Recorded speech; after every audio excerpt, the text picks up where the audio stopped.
So welcome again to my talk, which is indeed at the intersection of philosophy of science and of machine learning. So it fits quite well into this group. And within the next 20 minutes or so, I'll try to develop and defend a falsificationist account of artificial neural networks. To start, maybe just one introductory picture that you may or may not have seen already. This is the 2016 Go match between Lee Sedol, the world champion, and DeepMind's AlphaGo, in which finally AlphaGo defeated the world champion of this board game by exploiting, within other methods, artificial neural networks that were quite successful in predicting future moves in the game and thereby led to a defeat of the world champion. So this is just one example for the predictive abilities of artificial neural networks and more generally for machine learning. But there's a myriad of other examples that one might mention. So just three more. For instance, at the top left, this is the title of a Nature paper that appeared in 2017, where artificial neural networks were employed to detect skin cancer and to predict whether it's cancer or not from image data. And it turned out that the neural networks were as successful as trained dermatologists in doing so. Then on the bottom right, this is another recent example. It's also by DeepMind, and it's called AlphaFold. And they also use deep learning, so artificial neural networks, to predict the protein structure, so the 3D structure of the protein from the amino acid sequence. And that's in biology, that's called the protein folding problem. And it's important because the 3D structure of the protein determines the function of the protein. So this is a long-standing challenge in biology, and it turns out that neural networks are quite successful in predicting this 3D structure. And then finally, at the bottom left, this is an image from the particle collider from CERN, where they use artificial neural networks to track the trajectories of particles after collision. So usually they can only measure at time discrete steps, and sure, you want to know where the particles are between these steps at which you can measure, and so they employ deep learning techniques to predict where the particles are between these measurements. And also in this case, it turns out that artificial neural networks are quite successful in predicting these trajectories.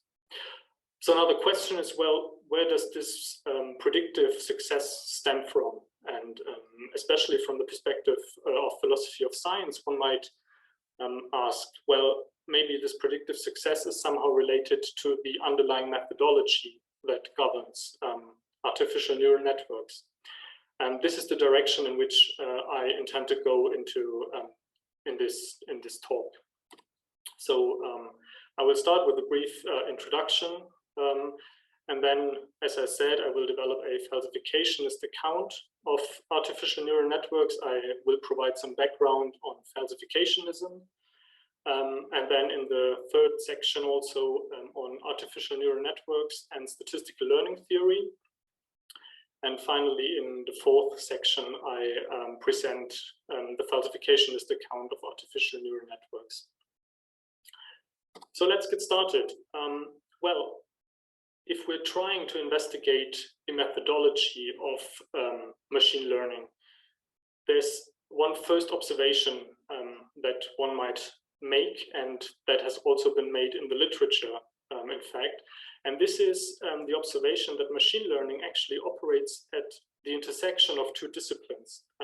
On the one hand, we have classical statistics, and on the other hand, we have computer science. And machine learning operates precisely at this intersection. And this is interesting because both disciplines are governed by somehow different methodologies. So if we consider classical statistics on the one hand, it is governed by induction. So we usually have a restricted sample of data, and we try to make inferences and analyze correlations for conclusions of a larger population. And in computer science, on the other hand, we are more concerned with deduction. So we have inputs to an algorithm, and then some result is developed in a purely deductive way that comes out at the end. And so there's kind of a tension between both disciplines. And this raises the question, well, what about the underlying methodology of machine learning? And again, if one looks at the literature, one realizes that mostly the inductive component of machine learning has been emphasized so far. That is, most authors emphasize that machine learning relies on data, so on a restricted sample, and makes inferences on a larger population by coming up with general prediction rules. Another claim that I want to develop in this talk and actually defend is that the idea of falsification is indeed central to machine learning, other than just this inductive component that has been emphasized so far. So, some background on falsificationism. The initial idea developed in Popper's logic of scientific discovery arises when he tries to solve what he calls the problem of demarcation. So this is a central problem in philosophy of science, and it is concerned with the distinction between science and what Popper calls non-science. So what makes some hypotheses scientific and maybe some other hypotheses non-scientific. And the observation he makes in the logic of scientific discovery is that there is a logical asymmetry between verifiability and falsifiability. So he states that no matter how many observations one has in a sample or some other evidence one might come up with, this won't be enough to conclusively verify some scientific theory or hypothesis. On the other hand, it is always possible, just by observing one instance, to falsify a scientific theory or a scientific hypothesis. And it's maybe important to add that for Popper, a scientific theory or hypothesis is analyzed in the logical form of a universal statement. So it's clear that from one contradicting instance, it's possible to falsify the hypothesis. And so Popper states that, well, falsifiability is the right criterion to make this distinction between science on the one hand and non-science on the other hand, because it's only possible to conclusively falsify a scientific hypothesis. Now, taking this for granted, scientific inquiry can more or less be reduced to a process of falsification. And this involves two crucial steps. The first step is to reject a given hypothesis under investigation if it lacks empirical adequacy. So there needs to be some criterion to assess this empirical adequacy, of course. And then secondly, the second step in this process is to supersede the initial hypothesis with a more appropriate one. And these two steps need two important clarifications, and indeed Popper spells out these clarifications as he goes on, and he states that for a rejection of a hypothesis to happen, we need a reproducible effect. Because he observes that it might be the case that there's some problem with measurement, or there's some erroneous observation, and he wants to avoid that this leads to the rejection of entire scientific theories. So he states, well, we need a reproducible effect, not only one single and maybe erroneous instance for falsification. And the second clarification is that for the question as to how to supersede rejected hypotheses, it's important to prefer simpler hypotheses. So he states that these simpler hypotheses have a higher degree of falsifiability, so it's easier to falsify them. And hence, after rejection, one should prefer simpler hypotheses that are in line with the available evidence. Now, clearly, one might object several things to this initial idea, and Lakatos, for instance, did. And so there are several refinements that led from this initial idea, which Lakatos calls dogmatic falsificationism, to a refined version to which Lakatos refers as methodological falsificationism. And Lakatos puts forward mainly three objections against Popper's initial idea. The first is that this dogmatic falsificationism takes an overly naive position with respect to empirical observation. Lakatos' argument is that there is no such thing as empirical observation, because we always take many things for granted. If we make an observation using, for instance, a telescope, we take for granted some optical theory, we take for granted that the telescope works the way we assume. So there's no such thing as pure empirical observation. And then secondly, he claims that dogmatic falsificationism conflates logical disproof, so that's on which Popper's initial argument relies. He needs logical disproof, so the truth of some contradicting instance, with mere rejection. So Lakatos claims that we cannot assess the truth value of some singular instance that we observe. And so we can only achieve empirical rejection and no conclusive disproof. And then third, Lakatos claims that there are some scientific theories that are just not falsifiable because they're usually tested in conjunction with auxiliary hypotheses. And then what scientists do in practice is they adjust these auxiliary hypotheses in a way in which the theory and the hypothesis taken together always remain in line with the evidence. So it's just not possible to falsify the entire theory due to these adjustments. So Lakatos proposes some refinements. First, one should take into account the background knowledge of scientists. So there are several conventions. I mentioned the telescope and the underlying optical theory. And this needs to be taken into account when talking about falsification. Secondly, one should conceive of falsification as a rejection rather than disproof for the reasons I just pointed out. And then finally, with regard to the auxiliary hypothesis, well, they should only be acceptable if they really offer a content increasing explanation of some phenomenon, and not only some semantical adjustment to be in line with the evidence. And these refinements taken together establish what Lakatos calls methodological falsificationism. So now let's move on. I told you that I want to talk about artificial neural networks, and here we are.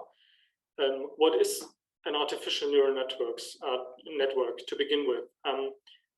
So as you see in the figure on the right, it's basically just a graph. So it consists of edges and vertices, and it's organized in several layers. And the reason why we are all often talking about deep learning is that these deep networks have many of these layers, and so they are very deep. So that's where this deep comes from. Then these graphs are also associated with an activation function. The activation function sits at the vertices. So each node in this graph is associated with the activation function. And the edges between the nodes are associated with the weight function. And so you have the input layer where the input data enters the network. and it's processed through the network as a weighted sum in the next node. It is transformed by the activation function, somehow kind of with a filter. And this activation function determines the amount of information that passes on to the next layer in the network. And what is usually done in practice is that, so when artificial neural networks are applied, is that an architecture is determined right at the beginning. So the researcher determines the graph as depicted here on the right, and also the activation function that sits at the nodes of the network. And then the goal is to find the weight function that leads to accurate predictions. But I'll go into detail in a minute. First of all, the question is, well, what are the rules by which this learning process is governed? And to analyze these rules of the learning process, there's one branch in machine learning that is called statistical learning theory. And statistical learning theory is concerned with, on the one hand, theoretical foundations of machine learning, and then also with the problem of generalization. And this means that statistical learning theory analyzes in which way it is possible to make predictions on unseen data from a sample of training data that we have for the learning process. And one tries to come up with theoretical guarantees by how much the prediction error will differ from the truth, for instance. And one crucial aspect of statistical learning theory is that it relies on a rather sparse set of assumptions. So first of all, it is assumed that there's just an input space and an output space. So that's where the input and output data comes from. And then there's a predetermined hypothesis class, that's this curly H, of functions that map from the input to the output space. And these functions in the hypothesis class are called prediction rules because they are intended to make predictions in the end. Then it is also assumed that there's a joint probability distribution, it's called P, over the input and output space. And a crucial difference to classical statistics is that there are no other assumptions made on this joint probability distribution. So in classical statistics, one usually assumes that it's, for instance, a normal distribution or some other kind of distribution. Here we only assume that there is some probability distribution. Then for the learning process to actually happen, it is assumed that there's a set of training data. These are these tuples of X, so input data, and Y, the label or output data. And N is the sample size.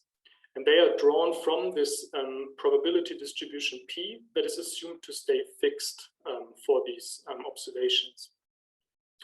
And so what is learning? I mean, that's an interesting question because we're talking about machine learning.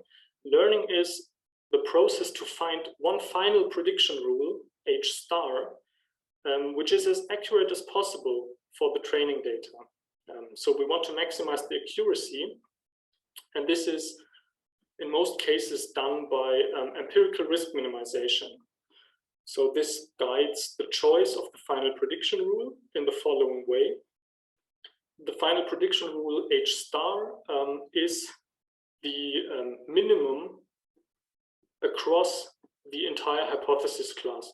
So empirical risk minimization ranges over the entire hypothesis class and minimizes the empirical risk. This is this big capital R. And the empirical risk is basically just an average over the training data. So you see, we taken a sample mean in the end of some loss function that has three ingredients. We have the input data, we have the output data, and then we have the output calculated according to the input data. So this is the label calculated from the prediction rule.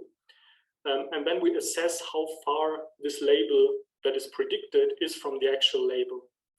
And we want to minimize this empirical risk to find our final prediction rule. Because the argument is that the final prediction rule that minimizes this empirical risk will also provide the most accurate predictions for future unseen data. Now, we want to find this final prediction rule that generalizes to new data. And in doing so, we face a fundamental trade-off. And this is the trade-off between underfitting and overfitting. So underfitting occurs when we have a prediction rule that doesn't fit the data at all. So we have a very high empirical risk. And this is depicted here on the left. So we have some data points and we have just a straight line fitted to this data. This, of course, is a rather poor fit to the training data. And then on the right, we have the case of overfitting.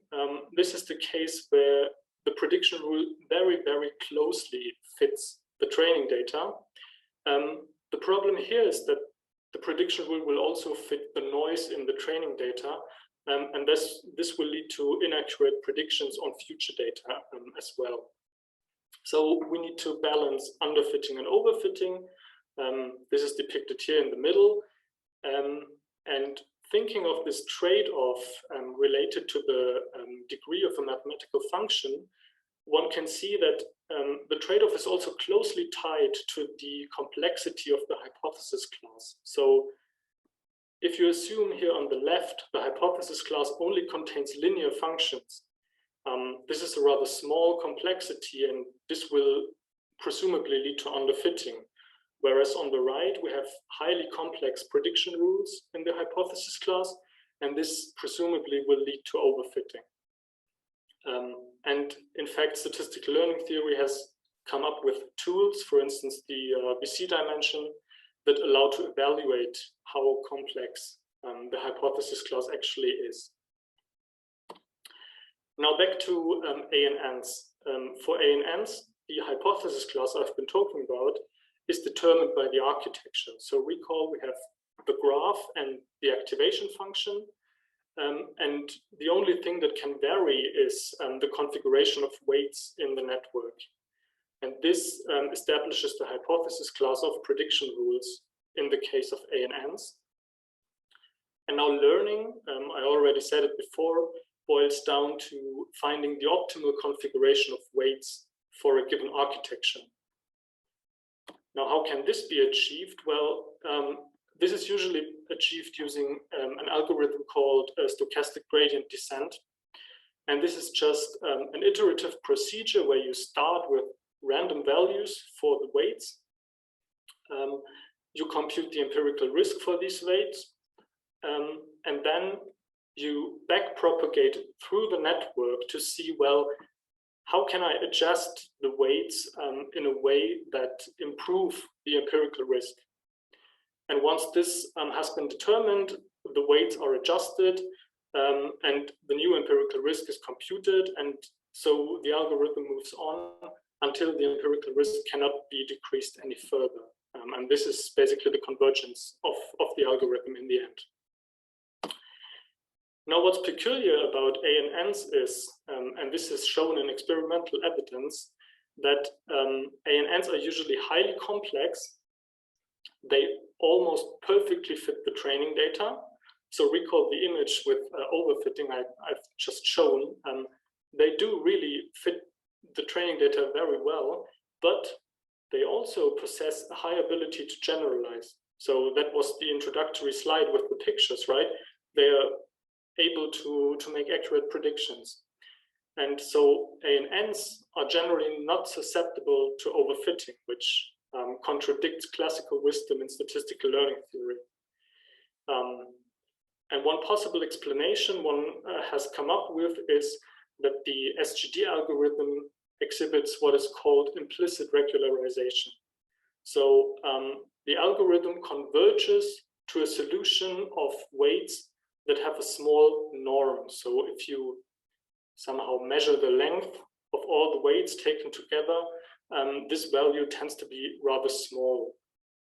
And so in a way, Also, in the case of ANNs, the complexity of prediction rules is controlled, but very differently from the standard account in statistical learning theory, right?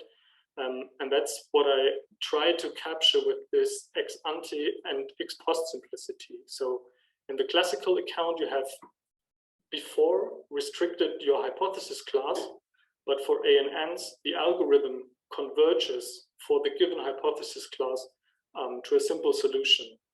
And this is, very peculiar to the case of ANNs. So now let me put the pieces together. How to make a falsificationist account of these insights. Well, first of all, we have seen that in scientific practice, background knowledge plays an important role. That is the point that was stressed by Lakatos, because instruments and theories remain fixed during the process of inquiry.